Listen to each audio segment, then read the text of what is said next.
तो questions discuss करते हैं। आपने एक एक क्वेश्चन को देख लेना है। आप लोग आंसर देखिए, अपने आंसर अपनी नोटबुक में लिखिए और क्रॉस चेक करना मेरे साथ, ठीक है। पहला क्वेश्चन मैंने मेंशन किया है, सभी question of course present indefinite tense के, बिकॉज हम वही डिस्कस कर रहे हैं अभी, तभी एक्स्ट्रा कुछ नहीं चल रहा है। पहला क्वेश्चन हमारे पास है I do not beat her. अभी पहचानना इजी है, अभी कोई दिक्कत नहीं आपको आएगी। प्रेजेंट इंडेफिनिट टेंस है, पॉजिटिव सेंटेंस होगा, of course is am are के साथ थर्ड फॉर्म लगानी है। नेगेटिव सेंटेंस होगा, डू डस के रिप्लेसमेंट में भी इज एम आर के साथ थर्ड फॉर्म लगाना। इंट्रोगेटिव सेंटेंस होगा, अगेन डू डस की रिप्लेसमेंट में इज एम आर के साथ थर्ड फॉर्म के साथ हम लोग काम डिस्कस करेंगे। सिंगल सेंटेंस को डिस्कस कर लेते हैं। क्या क्या लिखा हुआ है, I do not beat her. I subject हो गया हमारा यहाँ पे, ठीक है। मैं एक क्वेश्चन को पूरा कर देती हूँ आपके लिए। डू नॉट हमारे पास नेगेटिव वर्ड हो गया, बीट हमारे पास वर्ब हो गया। वर्ब की ऑफ कोर्स फर्स्ट फॉर्म है क्योंकि हम लोग डिस्कस ही कर रहे हैं प्रेजेंट इंडेफिनिट टेंस को, और हर हमारे पास ऑब्जेक्ट हो गया। सेंटेंस को अगर ध्यान से देखेंगे तो सेंटेंस में क्योंकि नॉट लगा हुआ है तो सेंटेंस नेगेटिव नेचर का हमें दिखाई दे रहा है। नेगेटिव का हो पॉजिटिव का हो, हमें पता है हम लोग प्रेजेंट इंडेफिनिट टेंस कर रहे हैं, हमको तो इज एम आर को कैरी करना ही पड़ेगा अपने साथ। नेगेटिव सेंटेंस से कुछ दिन पहले डिस्कस किए हैं रूल्स, अगर आप भूल गए तो चेक कर लो। आपको आपके सेंटेंस के ऑब्जेक्ट को सब्जेक्ट में कन्वर्ट करना है। डू की जगह इज एम आर, तीनों में से कोई एक को लेकर आना है आपको अकॉर्डिंग टू दिस ऑब्जेक्ट, जो ही बनेगा आगे जाके। नॉट को रखना है, बीट की थर्ड फॉर्म बीटन होती है उसको लगाना है। बाय लगाते हुए आई को कन्वर्ट करके ऑब्जेक्ट में लगाना है। तो ये रूल हुआ, माने आपको ऑब्जेक्ट रखना है, इज एम आर, फिर नॉट, वर्ब की थर्ड फॉर्म, फिर बाय और फिर सब्जेक्ट। कैसे आंसर बनेगा? आंसर आप बनाएंगे तो हर, क्योंकि आपका एक प्रोनाउन है और ऑब्जेक्टिव पार्ट है, और जब भी आप एक सेंटेंस में कन्वर्ट करते हैं तो ऑफकोर्स आप किसी सेंटेंस की शुरुआत ऑब्जेक्ट से तो नहीं कर सकते, तो आपको हर का सब्जेक्टिव पार्ट यानी कि कन्वर्ट करते हुए आंसर बनाते हुए आप लिखेंगे हर की जगह शी। अब शी एक सिंगुलर सब्जेक्ट है, सिंगुलर सब्जेक्ट में ऑक्सिलरी सिंगुलर यानी कि आप लगाएंगे इज आ गया। नंबर 3 पे आपको नॉट लगाना होगा। बीट की थर्ड फॉर्म मैं बोल चुकी हूँ, बीट की फर्स्ट फॉर्म ऑफकोर्स बीट लिखी हुई है, second form bet, BET bet, third form beaten, BEATEN beaten होती है। तो आप कहेंगे शी इज नॉट बीटन। अब आपको लगानी है प्रीपोजिशन बाय। अब क्योंकि आपके पास सब्जेक्ट में आई लिखा हुआ है, आई एक सब्जेक्टिव प्रोनाउन है, आपको वहाँ जाना है बाई के बाद, तो ऑफकोर्स सब्जेक्टिव लगाना होगा। तो चेक करो कि आई का सब्जेक्टिव पार्ट, जो आई जो सब्जेक्टिव पार्ट है, इसका ऑब्जेक्टिव क्या होता है, तो आप ऑफकोर्स बोलेंगे मी होता है, और आप मी का आंसर लगा देंगे। आंसर आपका पूरा हो गया। उम्मीद है आपने भी ऐसे ही आंसर बनाया होगा, ऑफकोर्स मुझसे पहले बना भी लिया होगा। तो आपने लिखा है she is not beaten by me. अब मैं अगले क्वेश्चन में पूरा डिक्लेयर नहीं करूँगी कौन क्या है, खाली बताऊंगी कैसे कैसे सेंटेंस लिखे हुए हैं, हालांकि आपने देख भी लिए होंगे, लेकिन फिर भी पूरा करेंगे एंड देन सीधा आंसर लिखेंगे। आगे लिखा है मदर कुक्स केक। मदर जो है केक बनाती है। अब यहाँ पे मदर एक थर्ड पर्सन सिंगुलर सब्जेक्ट है जिसमें वर्ब की फिफ्थ फॉर्म लगी है। आप थोड़ा टेंस भी क्लैरिफाई हो जाएंगे। सब्जेक्ट सिंगुलर था तो आपने वर्ब की फिफ्थ फॉर्म लगा दी थी, सब्जेक्ट प्लूरल था तो आपने वर्ब की फर्स्ट फॉर्म लगाई थी। आपको मैं टेंस के पार्ट में करवा चुकी हूँ बात। आपके पास सब्जेक्ट में सब्जेक्ट के हिसाब से ही वर्ब लगती है। पैसिव वॉइस में थर्ड लगानी है, चाहे आपके पास फर्स्ट फॉर्म आ रही हो चाहे आपके पास फिफ्थ फॉर्म आ रही हो। हाँ, आगे आपने क्या ध्यान रखना है, आपने ऑब्जेक्ट के हिसाब से ऑक्सिलरीज का ध्यान रखना है, ठीक है। जैसे कि केक है, इसका आंसर करेंगे तो केक जो है ऑफकोर्स दिखने में कैसा लग रहा है, सिंगुलर, इसमें एस नहीं लगा हुआ। अगर केक्स होता, बाय द वे समहाउ यहाँ पे केक्स होता तो हमारे आंसर में भी इसकी जगह आर आ जाता। चलो हम केक्स ही कर देते हैं पूरा। केक्स कर दिया हमने यहाँ पे। अब केक्स कैसा हो गया, प्लूरल हो गया, राइट। मदर जो है सिंगुलर सब्जेक्ट था, उसके साथ कौन आ रहा है मुझे मैटर नहीं करता है। मेरा मेन फोकस कहाँ होना चाहिए, ऑब्जेक्ट के ऊपर। वो कैसा है, सिंगुलर है तो हम भी सिंगुलर, प्लूरल है तो ऑफकोर्स हम भी प्लूरल। केक्स हो गया हमारा प्लूरल, इसका आपने क्या लगाना है मुझे, ऑफकोर्स आर, केक्स आर। अब क्योंकि ये एक पॉजिटिव सेंटेंस है, कोई नॉट वगैरह का इस्तेमाल नहीं किया, आप भी सिंपल थर्ड फॉर्म लगा दो। कुक आ रही है फिफ्थ फॉर्म में, थर्ड फॉर्म इसकी होती है कुक्ड, बताने की ज़रूरत नहीं है मुझे, बाय। अब क्योंकि मदर जो है ये आपका एक ऑफकोर्स नाउन है, और नाउन को आप कन्वर्ट नहीं करते, नाउन जैसा है वह वैसा ही रहता है, ठीक है। चलिए आगे देखते हैं। अब की बार देखिए यहाँ पे लिखा हुआ है do the boys laugh at the beggar. Boys plural है, प्लूरल के साथ आपने भी लगा दिया प्लूरल का ही ऑक्सिलरी जो कि है डू, ठीक है। लेकिन अभी इधर देखो यहाँ पे प्लूरल सब्जेक्ट था, लेकिन यहाँ पर जो सब्जेक्ट है बैगर ये एक सिंगुलर सब्जेक्ट है। अब आपने क्या करना है, कुछ नहीं करना है, डू। अब सेंटेंस आपका कैसा आ रहा है, सेंटेंस आपका इंटरोगेटिव आ रहा है। आपने इंटरोगेटिव को कन्वर्ट भी पैसिव में इंटरोगेटिव के नेचर में ही करना है। माने जहाँ पे आपकी ऑक्सिलरी रखी हुई है आपको वहीं पे रखनी है पैसिव वॉइस में भी। डू के रिप्लेसमेंट में अगेन आप इज, एम, आर में से कोई एक लेकर आओगे। चेक करो क्या कि आपके सेंटेंस का ऑब्जेक्ट कैसा आ रहा है, ऑब्जेक्ट सिंगुलर लिखा हुआ आ रहा है, ठीक है, सिंगुलर लिखा है मैंने वहाँ पे। बैगर कैसा है, सिंगुलर है, एक है, यानी कि आपका लगाओगे इज। आपका आंसर बनेगा तो आप बोलेंगे इज द बैगर। अब देखो हेल्पिंग वर्ब ऑलरेडी आ चुकी है लेफ्ट में, तो अब दोबारा से लिखने की जरूरत नहीं है। ये नहीं करना कि is the bagger is, bar bar auxiliaries लगाओ, नहीं, बिकॉज हमारा क्वेश्चन मार्क वाला यानी कि इंटरोगेटिव वाला सेंटेंस है, ऑक्सिलरी हम लगा चुके हैं। तो इज द बैगर कौन सा काम नहीं कर रहे और कौन सा काम कर रहे हैं, लाफ करने का, हंसने का। अच्छा यहाँ पे लाफ के साथ में एक वर्ड लगा हुआ है एट। फिलहाल याद रखो, जिनको आता है वजन को, जिनको नहीं आता वो कुछ मत सोचो फिलहाल के लिए, बाद में आएंगे हम इसके ऊपर भी। इनको बोलते हैं वर्ब विथ प्रीपोजिशन, ये बात का टॉपिक था। फिलहाल आपने एज इट इज जैसे ये लिखा हुआ है एक्टिव में वैसे रखना है पैसिव में भी। लाफ फर्स्ट फॉर्म है, सेकेंड फॉर्म लाफ्ड और थर्ड फॉर्म भी होती है लाफ्ड। तो आप बोलेंगे is the beggar laughed eight. मैंने कहा था जहां आपका एक्टिव वॉइस में प्रीपोजिशन रखा हुआ है वर्ब में सेम रख देना है आपने उठा के पैसिव वॉइस के अंदर भी।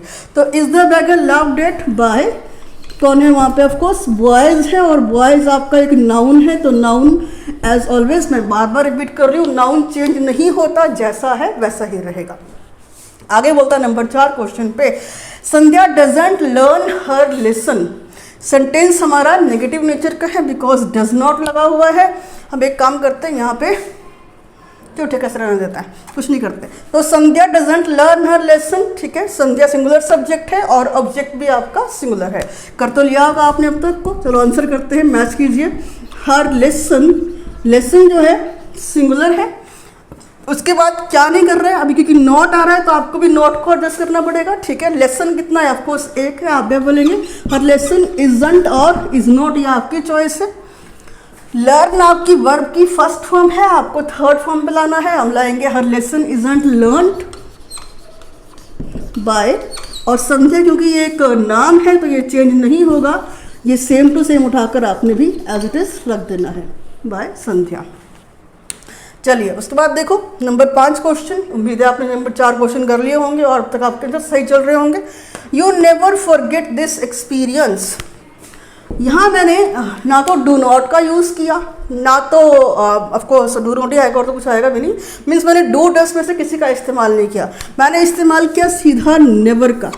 आपने कंफ्यूज नहीं होना है कि अब नेवर आ गया, अब मैं इस आर लगाऊं कि ना लगाऊं, सीधा ही उठा के नेवर को रख दूं, नो इश्यूज। जैसा आपके पास वर्ड रखा है आप इसके सामने, नेवर के सामने वही अपने ऑक्सिलरीज यूज करते हुए इज एम आर को फॉलो करो।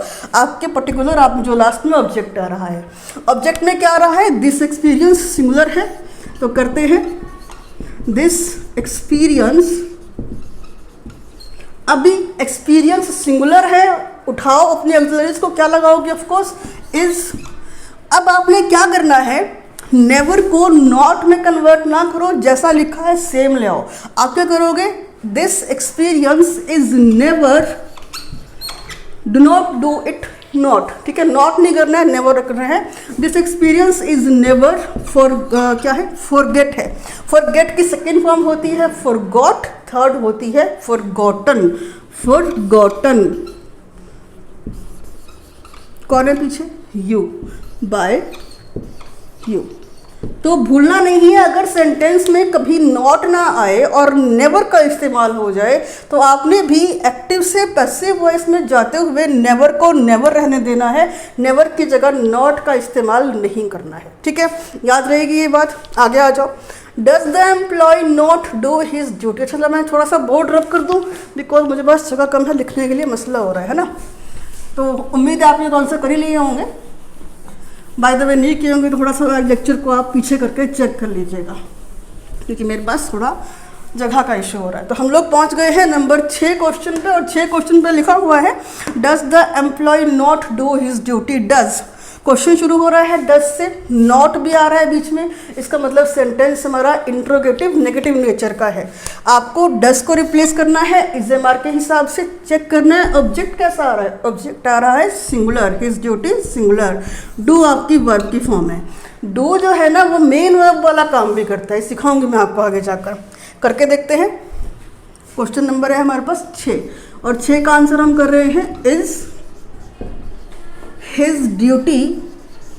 अब नॉट भी लिखा आ रहा है देखो, तो हमको इस नॉट को कहाँ एडजस्ट करना है, वही नंबर 3 पे। अगर ये शुरुआत में होता तो हम भी इसको शुरुआत में रखते हैं। Is his duty not. Do की थर्ड फॉर्म होती है डन, सेकेंड फॉर्म होती है डिड। डू डिड डन, ये तीनों फॉर्म्स हो गई। Is his duty not done by, कौन है पीछे, the employ. The employ, right. और क्वेश्चन मार्क आपने पुट कर देना है। बड़े सुंदर क्वेश्चन मार्क लगाती हूँ मैं, है ना। चलो खैर आगे आ जाओ। आगे लिखा है क्वेश्चन नंबर 7 में she writes a book on English grammar. तो ये भी पहले की तरह आ गया आपका, कैसे जैसे आपने ऐड का इस्तेमाल किया था। मैंने बताया था आपको कि कुछ ओके इसमें 2 ऑब्जेक्ट हो गए, इसको हम लोग सेकेंडरी बना लेते हैं, ठीक है। अब ये जो पार्ट है ना, आपने इसको आपको साइड में रखना है। आपका क्वेश्चन बनेगा शी राइट्स अ बुक, इतना ही बनेगा। ये आपका सब्जेक्ट हो गया, ये आपकी वर्ब है, और ये हो गया आपका ऑब्जेक्ट। ये जो एक्स्ट्रा पार्ट है इसको आप जैसे रखा है एक्टिव में लास्ट में, ऐसे ही पैसिव में भी लास्ट में रख सकते हो। तो हम जो आंसर बनाएंगे ये एडिशनल क्वेश्चन होते हैं, आगे आपको सिखाऊंगी ऑफ कोर्स। इनको आप डबल ऑब्जेक्ट की बात भी कर सकते हो। हम जो आंसर बनाएंगे हम बनाएंगे यहाँ से। तो हमारा क्वेश्चन बना शी राइट्स अ बुक, हम आंसर बनाएंगे कहाँ से, इधर से, अ बुक से। तो हम बोले क्वेश्चन नंबर 7 का आंसर करते हुए अ बुक। अभी सिंगुलर है ऑफकोर्स, इज राइट जो है ऑफकोर्स 5th फॉर्म लिखी है यहाँ पे, बिकॉज ये आपके पास 3rd पर्सन सिंगुलर था। 3rd फॉर्म होती है इसकी रिटर्न, राइट, रोट, रिटर्न, ठीक है। हम भी कर देते हैं रिटर्न। अभी आप चाहो तो ऑन इंग्लिश ग्रामर को वर्ब के बाद रखो, चाहो तो रखो अपने सब्जेक्ट के बाद, ये दोनों कर देती हूँ आपके लिए। Is a book is written by her on English grammar question mark. या तो फिर आप इसी आंसर को, इसी क्वेश्चन को सेकंड तरीके से कन्वर्ट कर सकते थे। आप बोल सकते थे अ बुक इज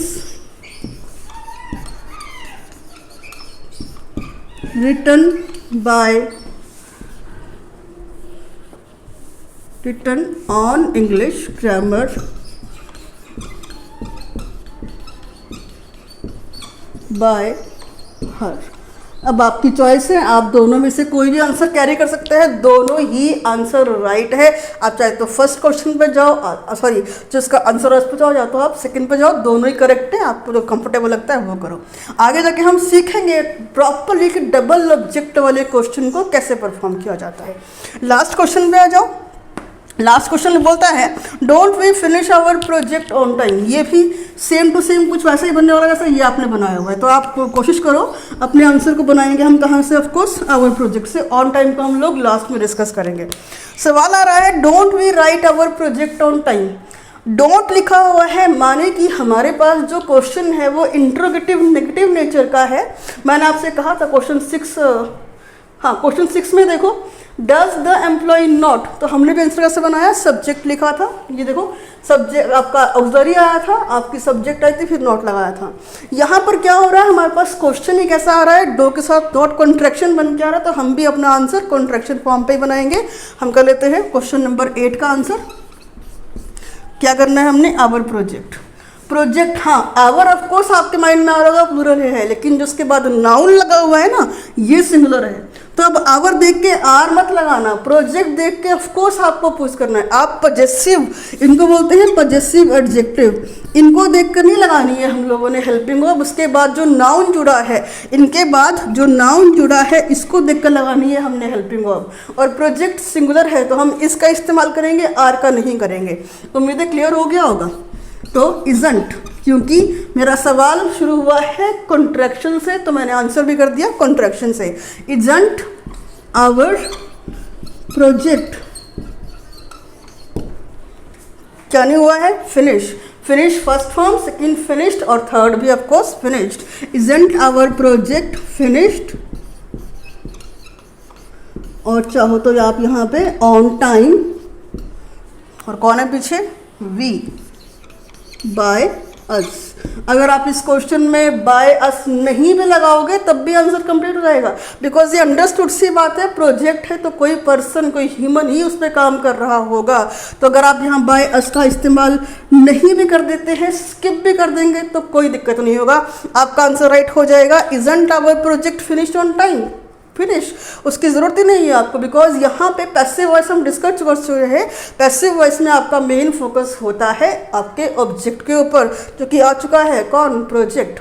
अच्छा, एक बात मैंने बताई थी अभी अभी आपको कि आपको ध्यान रखना होता है कि पॉजेसिव एडजेक्टिव जो कि कौन कौन है, my, our, your, his, her, its और देयर।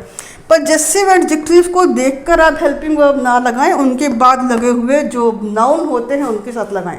जैसे योर ब्रदर, अब आप बोलेंगे योर तो प्लूरल होता है लेकिन ब्रदर सिंगुलर है, अब मैं इज लगाऊं या आर लगाऊं? ऑफ कोर्स भाई तो एक ही है ना, तो योर ब्रदर इज, चलो, एन इंजीनियर, ठीक है, तो आपका भाई एक इंजीनियर है, तो आप बोलेंगे your brother is an engineer, ना कि your brother are an engineer. तो माइंड में लेके चलना, जब भी ऑक्सिलरीज पुट करनी है वो नाउन पे डिपेंड करती हैं, ना कि उसके आगे पीछे लगने वाले एडजेक्टिव्स के ऊपर, ठीक है जी। तो हम लोगों ने प्रेजेंट इंडेफिनिट टेंस पूरा डिस्कस कर लिया है। नेक्स्ट वीडियो लेक्चर के अंदर हम लोग पास्ट इंडेफिनिट टेंस के पैसिव बनाना सीखेंगे। ओके, तो आज के लिए इतना ही, बाय बाय।